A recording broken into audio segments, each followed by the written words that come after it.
Virgin rainforest, our idea of a tropical Eden.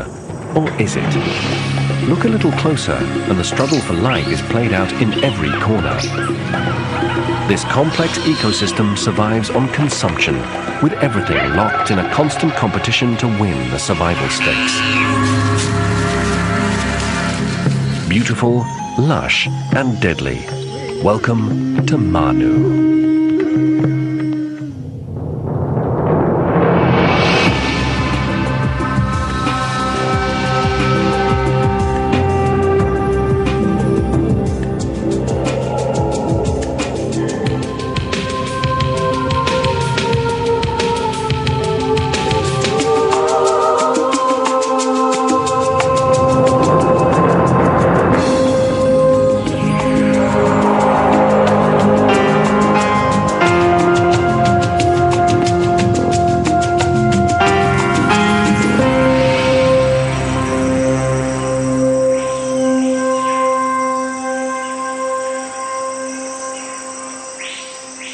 At the eastern edge of the Andes is a natural miracle. This is some of the world's most unspoilt rainforest. It's a top hotspot for biodiversity, with an estimated 1 million species of bugs alone.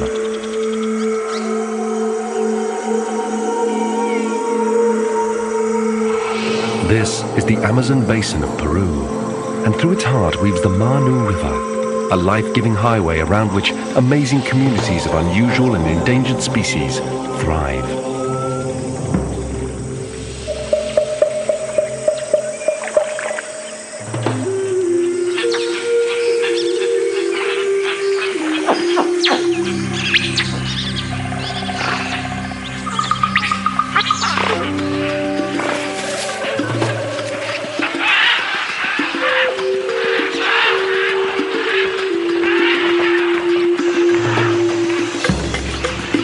A delicate balance keeps this ecosystem in optimum condition.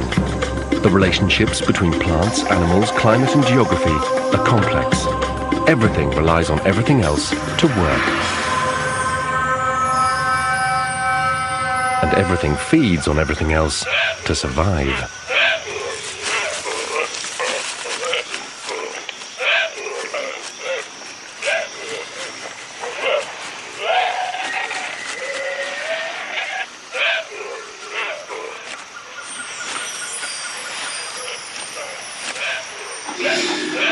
Maybe best known of all is the relationship between the big meat eater and the smaller vegetarian. This time the vegetarian in question is the peccary, the New World's answer to a wild pig.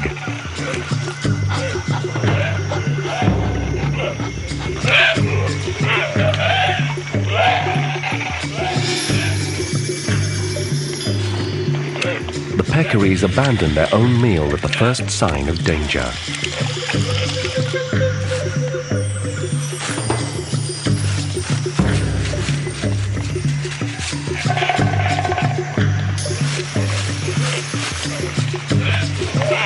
Peccaries aren't completely docile, and the jaguar knows this. With 5-centimeter tusks, they'll viciously attack a predator if one of the herd is wounded.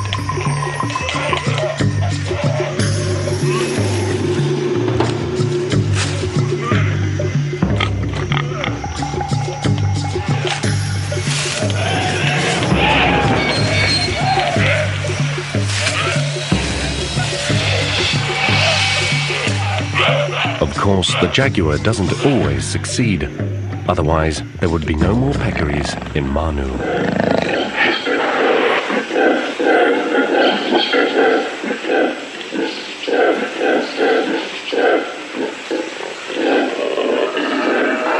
Howler monkeys up in the canopy don't need to worry about predation from the ground. Their calls can be heard for kilometers and are used to guard their territory.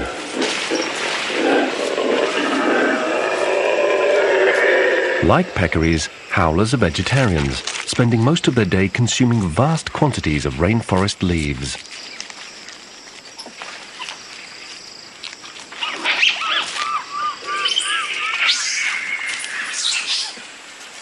13 species of monkeys live in Manu, more than any other place in the world, and that's a lot of leaf stripping.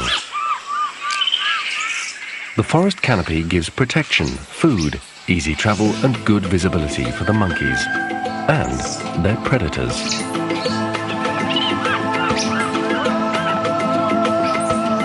One of the most fearsome is the rare harpy eagle.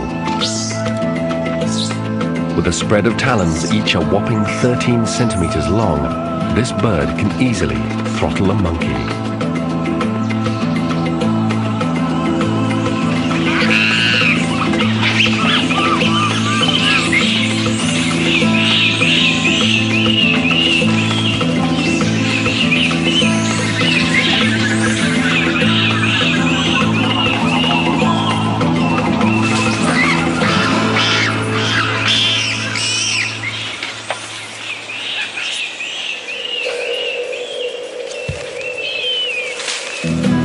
That's one less leaf-ravaging monkey for the canopy.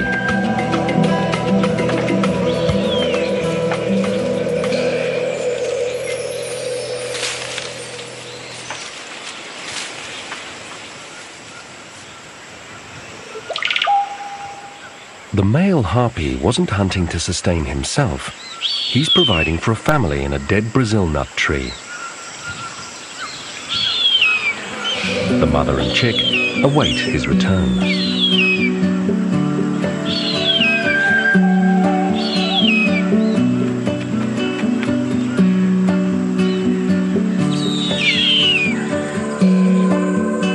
Although not the largest of eagles, harpies are the strongest, feeding on monkeys and tree sloths that weigh up to 4.5 kilos.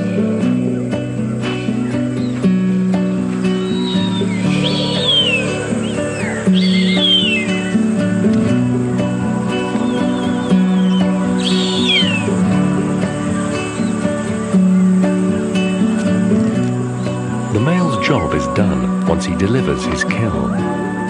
Both parents bring food to the nest, but only the mother feeds the 2-month-old chick.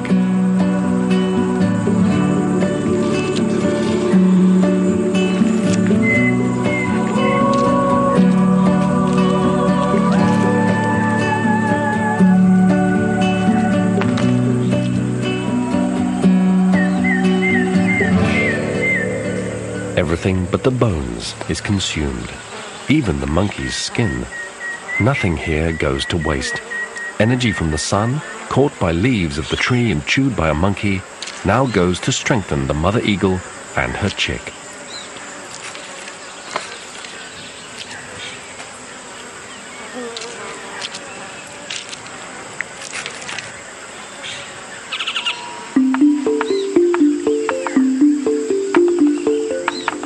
A yellow-tufted woodpecker shares the harpy's tree.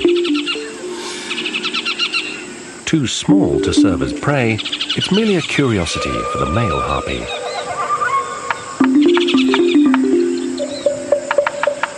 There's plenty of others to choose from. Manu is home to a staggering 1,000 species of bird or more. 11% of the world total.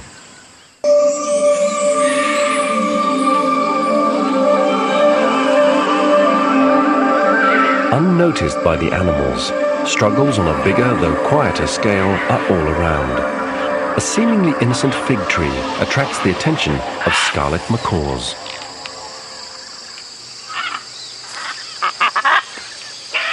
Fig trees fruit unpredictably, and when they do, they provide food for a wide variety of rainforest animals, vegetarian and omnivore. The figs don't last long.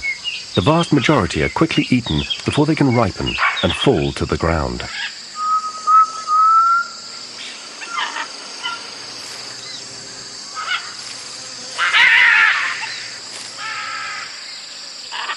But this feeding frenzy is no loss to the fig tree, and there is a reward for giving away its fruits. Its seeds gain a ride in the bellies of the animals and travel far throughout the forest. After the figs are digested, the seeds are left in deposits of droppings high on another tree's branches.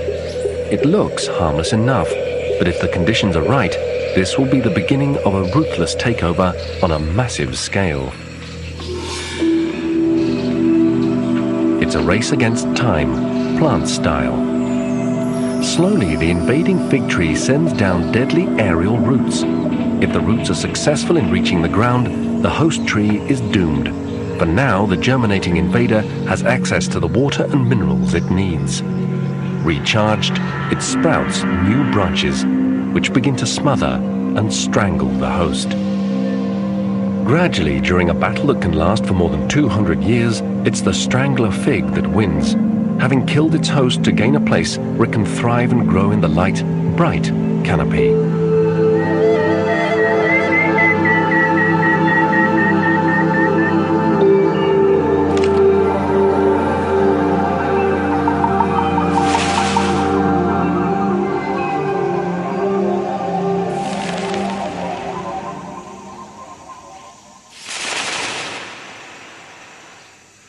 Not all of the strangler's figs are carried away by monkeys and birds.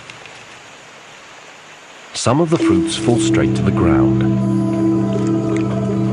There, their potential comes to an end, simply foiled by a hungry agouti, a 2-kilo rodent that scavenges on the ground.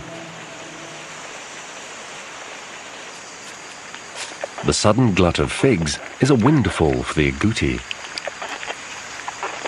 and for other animals that like the taste of agouti. This chain repeats across the rainforest. An abundance of plants attracts grazers and foragers, and in turn, they attract predators.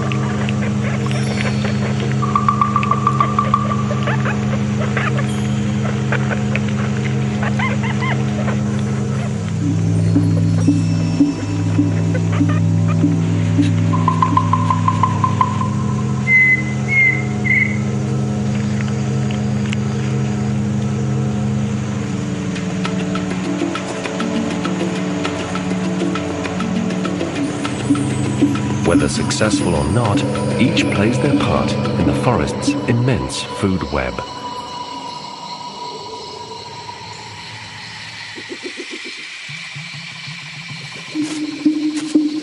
At night, a new cast of animals emerge to discover the figs. Another rodent, the paca, is 5 times the weight of the agouti and wastes no time. Nor does a Hercules beetle.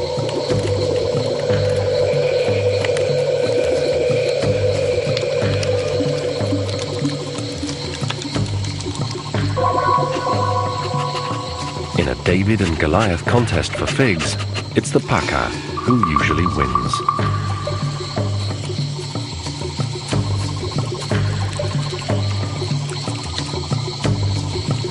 Whether night or day, the plants attract vegetarians, which in turn attract carnivores, whittling down the weak, the unwary, and sometimes just the unlucky.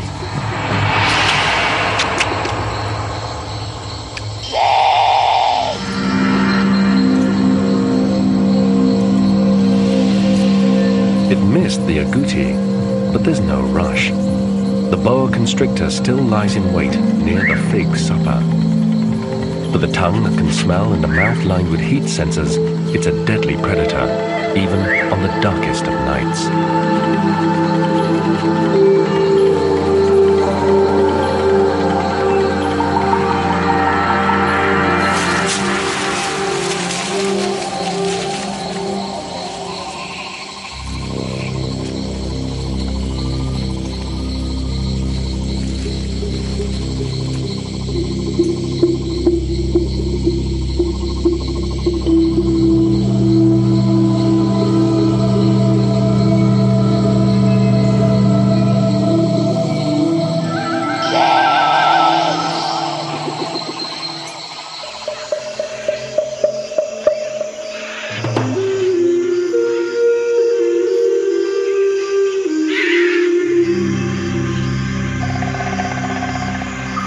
As the Manu River winds through the jungle, it carves out cliffs, exposing rich clay. Nearly every morning, great flocks of macaws and parrots arrive for an unlikely meal.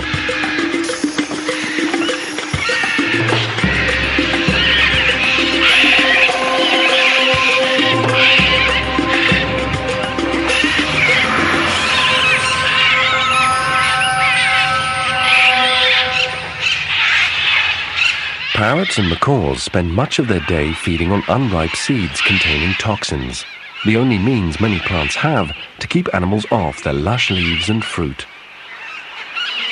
Unfortunately for the trees, the clay is thought to serve as an antidote, a natural jungle medicine that neutralizes the toxins.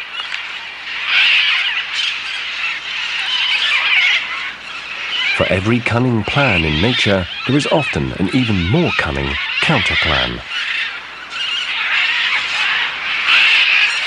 As you would expect, the parrots are most vulnerable to predators when they are on the ground.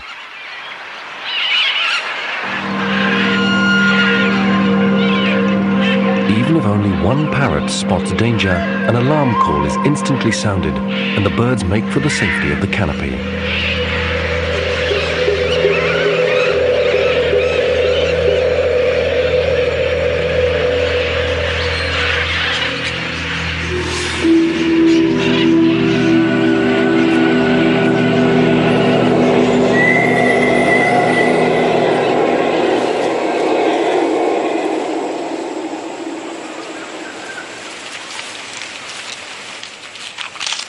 Howler monkeys are too large to be hunted by birds of prey, but they have other concerns. Their live-in larder has just been invaded by a horde of leafcutter ants who are after one thing, and they are after it big time.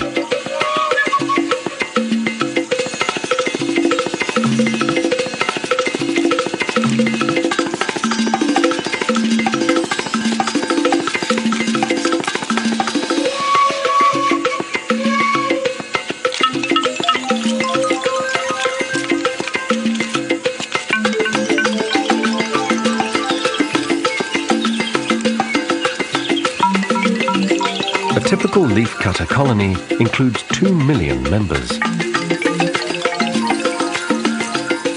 Like an army equipped with pruning shears, they wreak havoc on the jungle's vegetation.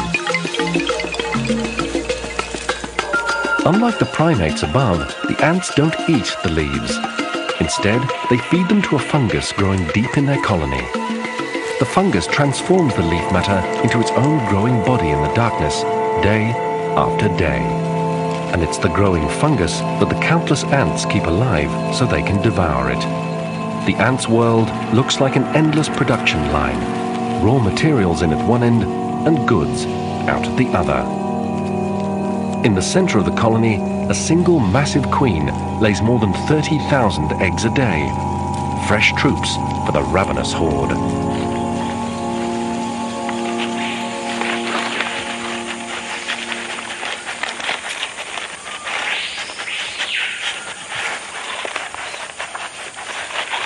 And with 2 million in the horde, that's a lot of protein roaming the forest on little legs. A giant anteater uses its powerful sense of smell to track down the colony.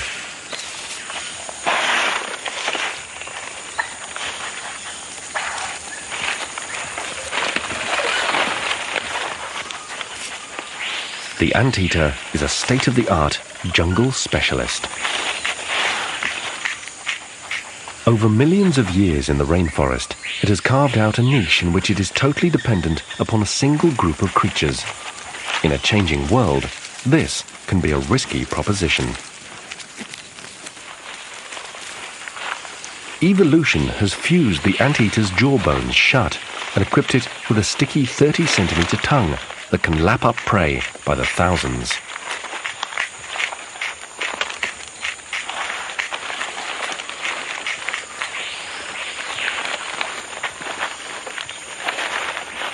Despite its ant-eating prowess, the colony barely suffers, which is just as well for the anteater's future. The forest is rich in its resources and relationships. Even while the nest is being raided, the fungus gardens are being tended, new ants are being born, and the endless work of leaf cutting goes on.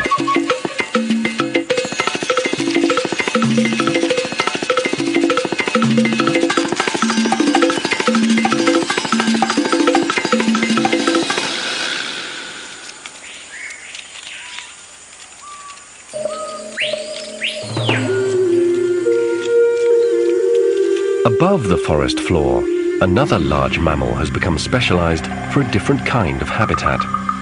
Weighing barely 6 kilos, the tree sloth spends nearly its entire life in the rainforest canopy. This young mother carries her fragile month-old baby on her stomach.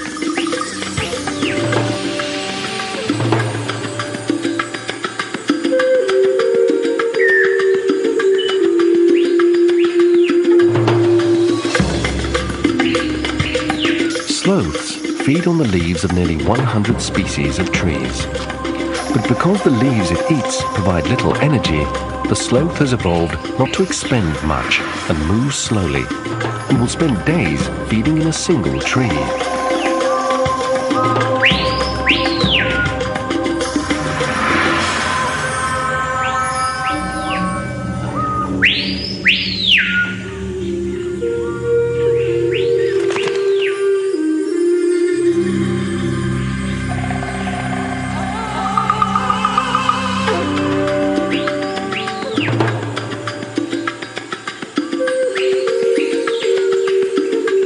The baby will nurse for another month, and the mother will look after it for 6 more.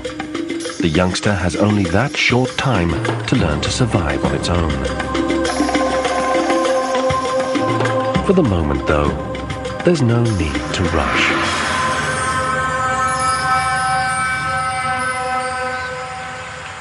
Manu's rivers and lakes are patrolled by river wolves, which feed on the large and plentiful fish. They are, in fact, giant otters, and like wolves, expert pack hunters. Almost 2 meters of muscle and webbed feet thrust the otters through the water after their prey. They are the largest otters in the world, up to twice the size of their European and North American cousins. Rare throughout the Amazon, only about 100 live in Manu, and this is perhaps the largest protected population in the world. The otters live in extended families centered on an adult breeding pair and their young. A 6-month-old cub still nursing has to beg if he wants a share of the hunt's food.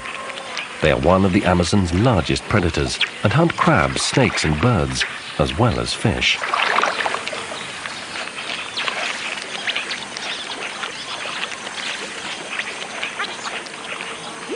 They can eat as much as 4 kilos a day, almost 20% of their body weight, which is fine if you're a hunting adult, but doesn't help an expectant pup. Begging isn't working, so the cub tries to muscle its way in. When he finally gets a fish, he must eat fast if he wants to keep it.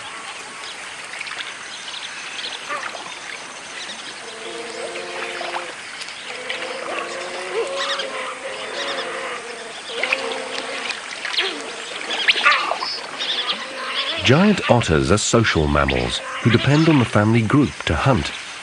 Within a few months, the struggling cub will join them for the first time to fish the lake with his pack.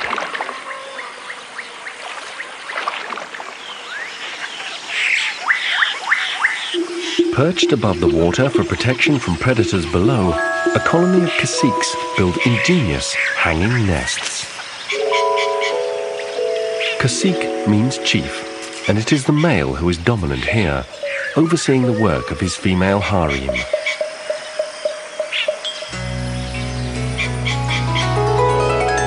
While predators quietly bide their time, females compete at nest building.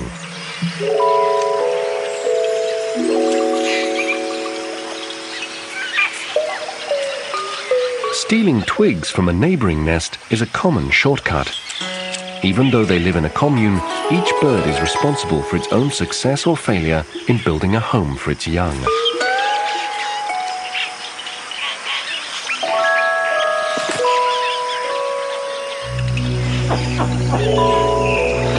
A poorly built nest may release its contents to the water below. Across the lake, a group of hoatzins has arrived to take advantage of the shoreline's plentiful supply of food. The hoatzin is a primitive chicken-sized bird with a rare taste in marsh plants. To digest them, they have evolved a gullet 50 times the size of their stomachs, which acts as a fermentation vat, a bit like a cow's, and gives them the name stink birds. Hoatzins lay a single egg, which they incubate for a month. Only a few hoatzins hatch, as these rich eggs feature on the dietary wish lists of marauders, like the capuchin monkey.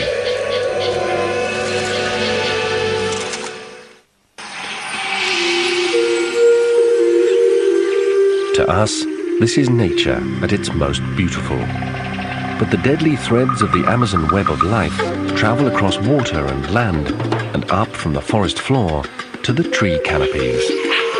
Eating is top of the agenda for everyone, but constant hunting can be tiring.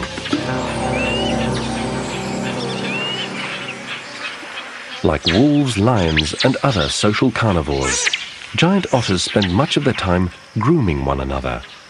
It seems that grooming reinforces the bonds between family members.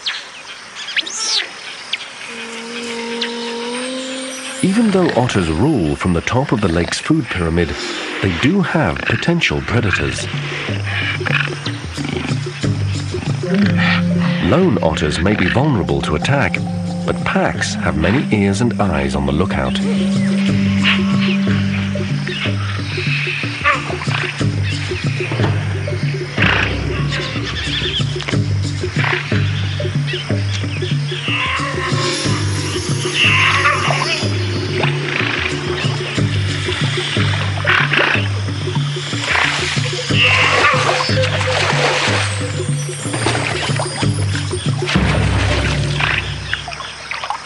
This time, the jaguar takes smaller, easier prey.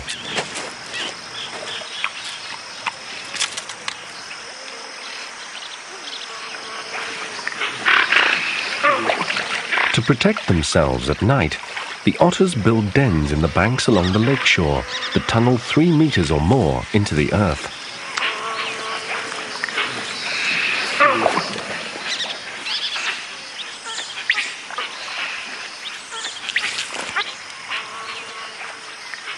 Even for giant pack hunters, it's better to be safe than sorry.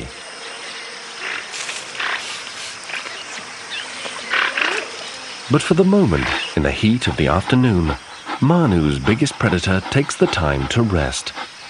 Without any offspring to care for, it can afford this luxury.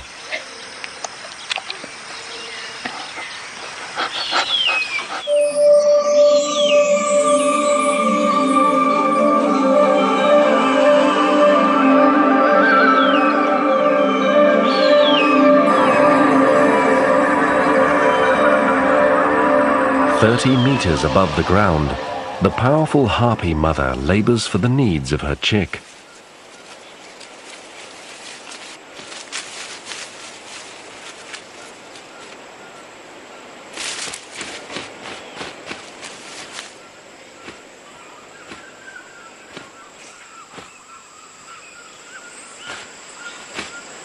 The branches aren't for nest building, and obviously not to eat. The leaves collect moisture during the night, and the chick will drink from them.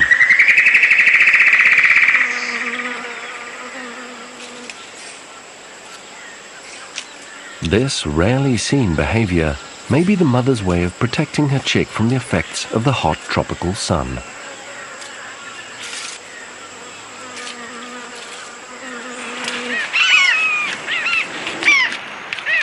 As the rainforest gets hotter, the river levels begin to drop. The emerging beaches attract great flocks of skimmers.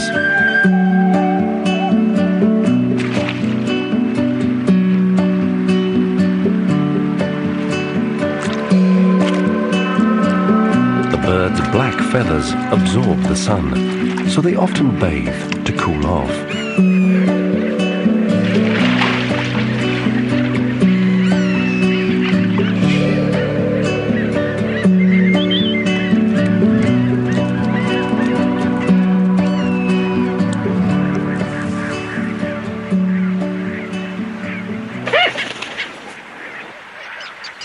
exposed beaches are temporary real estate, and the skimmers waste little time in establishing their nests.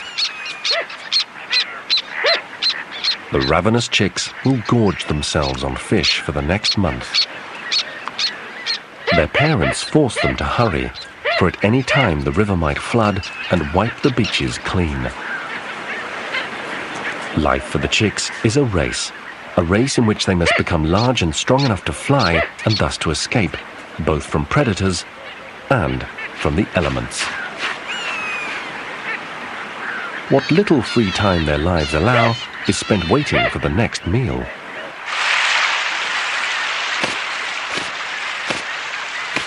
The skimmers' specialized beaks allow them to plow the water and snap up any fish swimming near the surface.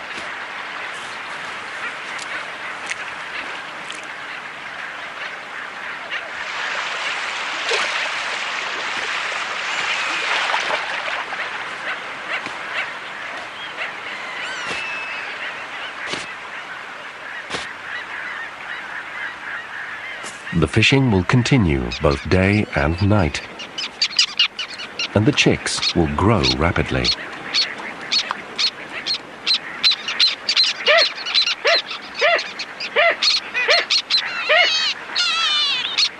Competition for food is fierce. The more aggressive the chick, the more food it gets, and the greater its chances of fledging.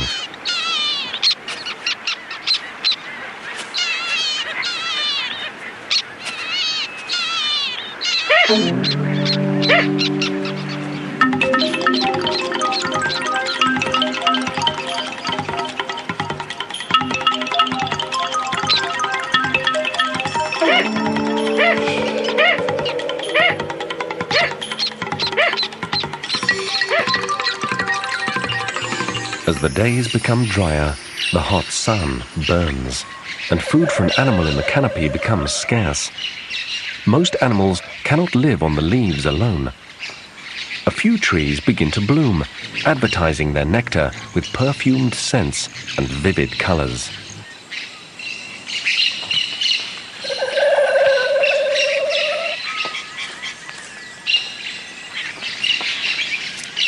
While normally preferring fruits, even a troop of spider monkeys is attracted. Beggars can't be choosers, with food sources elsewhere drying up.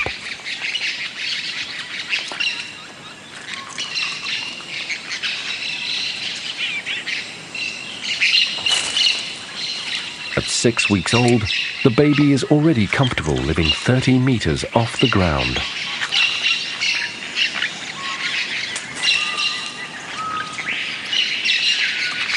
The bright flowers have evolved to be noticed, but give nothing away for free.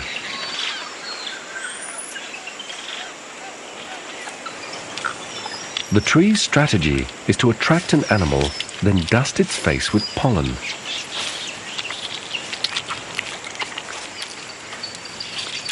Plants are a major part of the food web, and since they can't move, they do the next best thing. They barter nectar for mobility. The animals become the plant's unwitting messengers, carrying pollen from plant to plant and so fertilizing its flowers. The miracle is how plants have adapted to manipulate the brainiest of Manu's primates.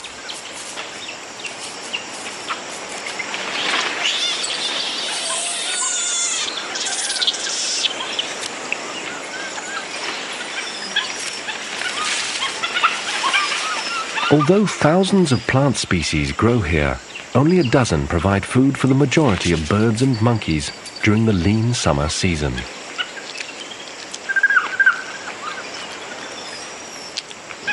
Such is the complexity of the rainforest. Remove a handful of trees and vines, and a vital food link is destroyed, condemning entire groups of animals to extinction. And all the while, there is the daily challenge of survival.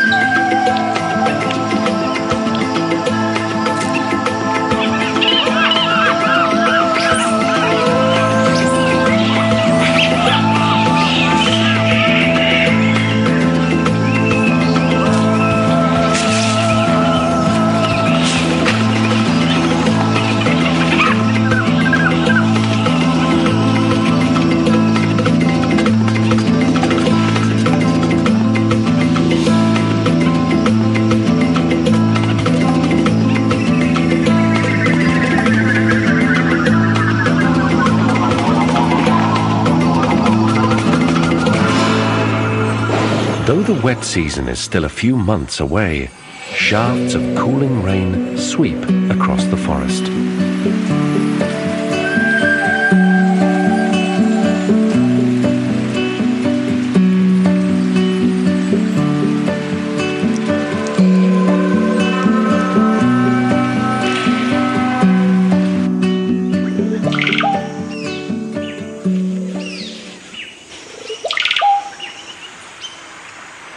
Rainwater running down from storms in the Andes forces the river up by 3 meters, sweeping away nearly everything before it.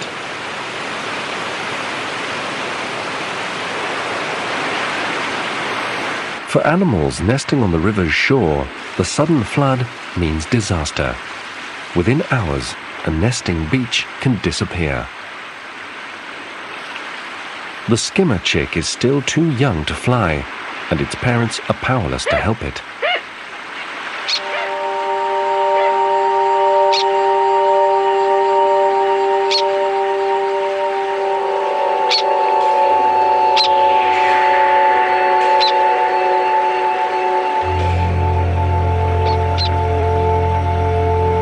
As the beach slowly washes away, the chick is helpless and confused.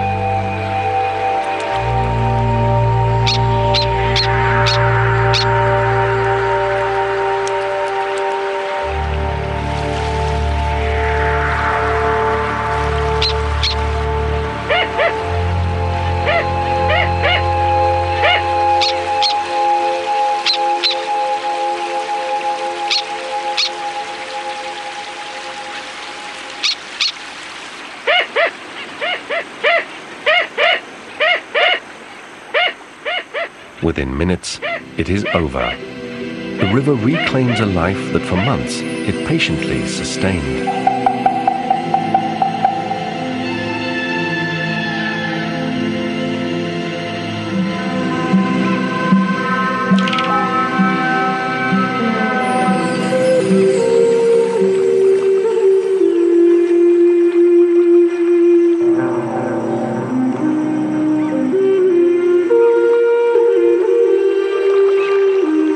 Not all of Manu's animals are helpless during a flood.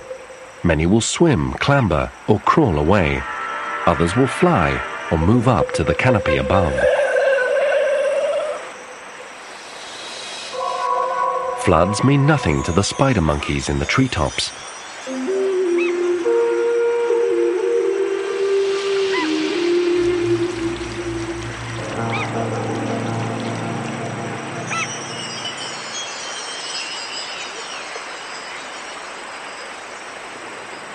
The monkeys share the same world as the sloth, but their niche is different.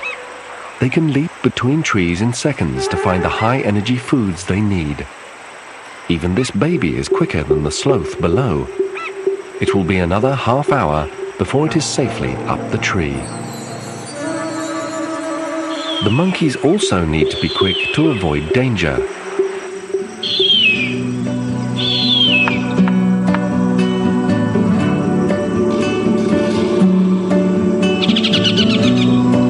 After 5 months in the nest, the harpy chick is transformed.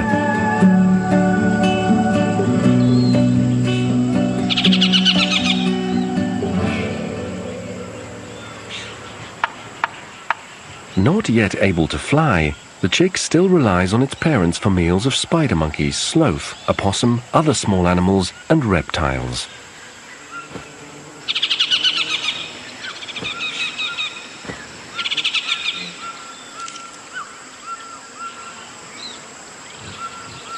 Each day, the chick grows larger, and its parents spend more and more time hunting. Within a few weeks, it will be ready to leave the nest after 6 months on top of the Brazil nut tree.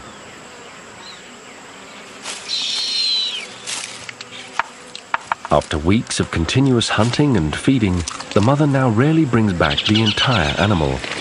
Instead, she'll feed herself and then return to the nest to share the kill with her chick.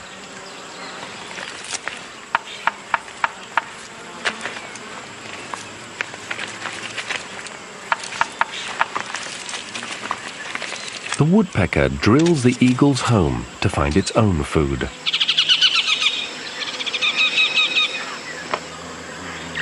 It consumes insects that riddle the dead Brazil nut tree.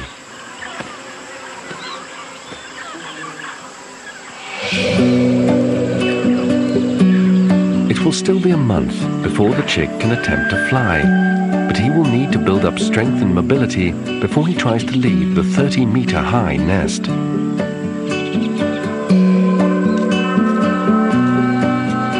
Now he spends each day branch walking, flapping his wings, exercising his muscles, practicing his balance.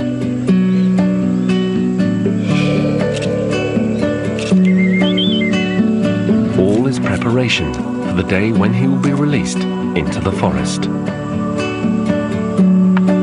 For the moment, though, the chick watches the forest going about its business, unaware of the new member about to take its place in the giant and complex food web.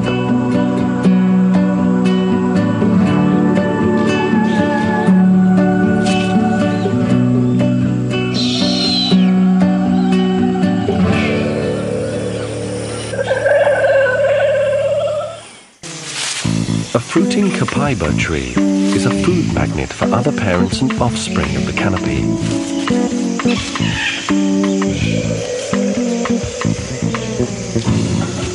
The seeds are favorites of spider monkeys and their hungry competitors, the toucans.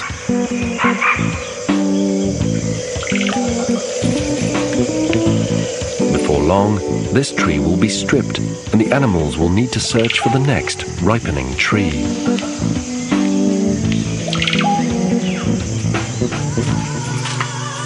The spider monkey baby is now 3 months old. He spent the last 2 months clinging almost constantly to his mother, so he now enjoys the freedom that only mastering his prehensile tail can bring, including the chance to feed himself.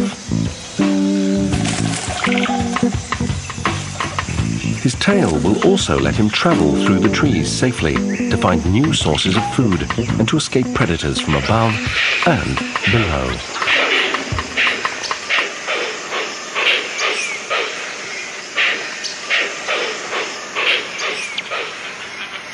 In the oxbow lakes, or cochas, which cut clearings through the dense forest, the otter pup is also growing fast, and each day brings more confidence. For the stink bird on the shore, life is also changing. Luckily, the egg wasn't poached and has successfully hatched. The mother now has a chick to feed with regurgitated swamp plant fermentation. There is a specialist for every niche in Manu.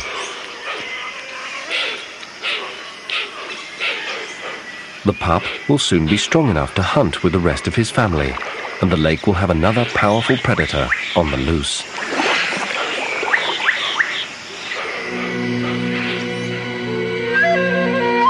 As another month passes, a critical time for the harpy chick has arrived.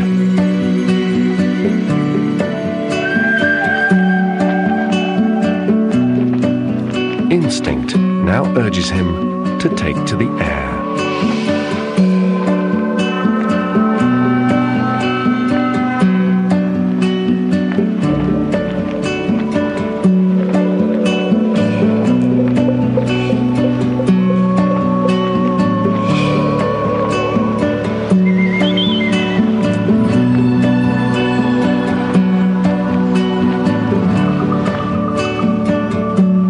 Of course, every harpy must pass this first test if they are to take the role of the most powerful eagle in the world.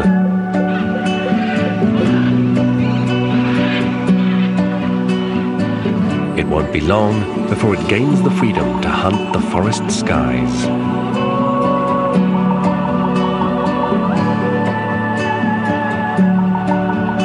And whether it succeeds or not, whether it survives its first month or first year in the rainforest, it cannot help but become an integral part of Manu's vibrant web of life.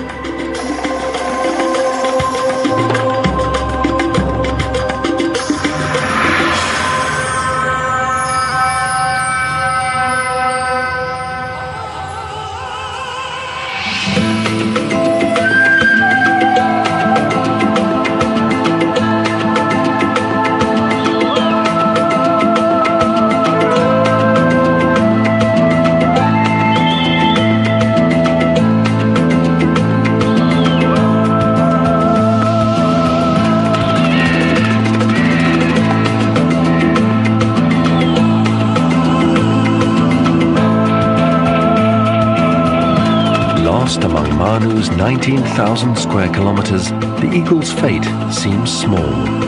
But every tree, leaf and animal are locked together in unique, interdependent relationships. And whether predator, parasite or prey, they rely on this exchange to thrive. It is almost as if the Eden of Manu itself is a single vast organism, and long may it live its days in isolation at the edge of the Andes.